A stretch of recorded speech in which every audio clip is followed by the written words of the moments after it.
ஏதாவது ஒரு விஷயத்தை பற்றி பேசும்போது நான் இதை கடவுள்கிட்ட விட்டுட்டேன், கடவுள் பொறுப்பில் விட்டுட்டேன் அப்படின்னு நம்ம சொல்கிறது வழக்கம்.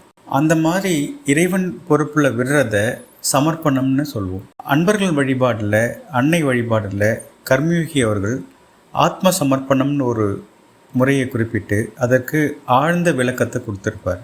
சமர்ப்பணம் அப்படிங்கிறதோடைய அர்த்தம் என்னன்னா, மனுஷன் தன்னை விலக்கிட்டு தன்னை நகர்த்திட்டு அந்த இடத்துல இறைவனை வைக்கிறது தான் ஒவ்வொரு செயலையும் சமர்ப்பணம்னு சொல்கிறது. தன்னை விளக்குதல் அப்படின்னு சொல்லும்போது என்னென்னா, அதுக்கான விளக்கமாக பார்க்கும்போது ஆசை வரலாம், நமக்குனான ப்ரிஃபரன்ஸ் வரலாம். இதெல்லாம் தன்னை விளக்குதல்ங்கிறது கீழே வரும்.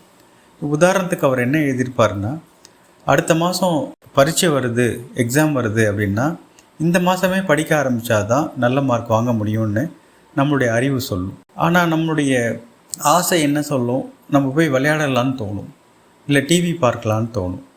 மனுஷனுக்குள்ள அறிவுக்கும் ஆசைக்கும் உள்ள முரண்பாடுன்னு சொல்லலாம், உள்ள வித்தியாசம்னு சொல்லலாம். இதே மாதிரி மனிதனுடைய ஒவ்வொரு செயலையும் எப்படி செய்யணும் அப்படிங்கிறது அவனுடைய ஆசை சில நேரத்துலேயும், அவனுடைய அறிவு சில நேரத்துலேயும், அவனுடைய பண்பு, இது செய்யலாம் கல்ச்சர்னு சொல்லக்கூடிய பண்பு சில இடங்கள்லையும் நிர்ணயம் பண்ணுது.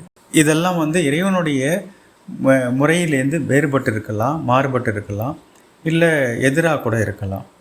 அதனால் ஒரு செயலை செய்கிறதுக்கு முன்னாடி ஆசையை கேட்கறதுக்கு பதிலாக, நம்மளுடைய அறிவை கேட்கறதுக்கு பதிலாக, நம்மளுடைய பண்பை கேட்கறதுக்கு பதிலாக உள்ளே இருக்கக்கூடிய, நமக்குள்ளே உரையக்கூடிய இறை சக்தியை கேட்டு அவனுடைய ஆணைப்படி, அவனுடைய நியதிப்படி அதை செய்கிறத ஆத்ம சமர்ப்பணம்னு சொல்கிறார். அப்போ பொதுவான ஆத்ம சமர்ப்பணம்னு கர்மயோகி அவர்கள் குறிப்பிடுறது இதை தான்னாலும் கூட சில நேரத்தில் சமர்ப்பணம்ங்கிறது சில நேரத்தில் வேறுபாடாக தெரியும். நம்மளுடைய அன்றாட செயல்களில் டே டு டே ஆக்டிவிட்டி எல்லாத்தையும் சமர்ப்பணம் பண்ணி அதற்கப்புறம் செயல்படுறத பொதுவான சமர்ப்பணம்னு சொல்கிறார். அப்போது குறிப்பான சமர்ப்பணம், பிரச்சனையான சமர்ப்பணமெல்லாம் வேறு மாதிரி இருக்கும்.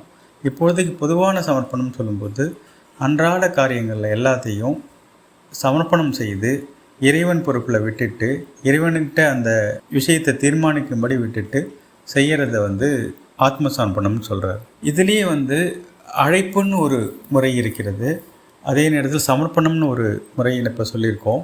நினைவே வழிபாடுங்கிறதுக்கும் ஒரு வித்தியாசம் இருக்குது. இந்த மூன்றுக்கும், அழைப்புக்கும் சமர்ப்பணத்துக்கும், நினைவு தான் வழிபாடு, நினைவே வழிபாடுன்னு சொல்கிறதுக்கும் வேறுபாடு இருக்குங்கிறத, அது என்ன வேறுபாடுங்கிறத அடுத்த பதிவில் பார்ப்போம்.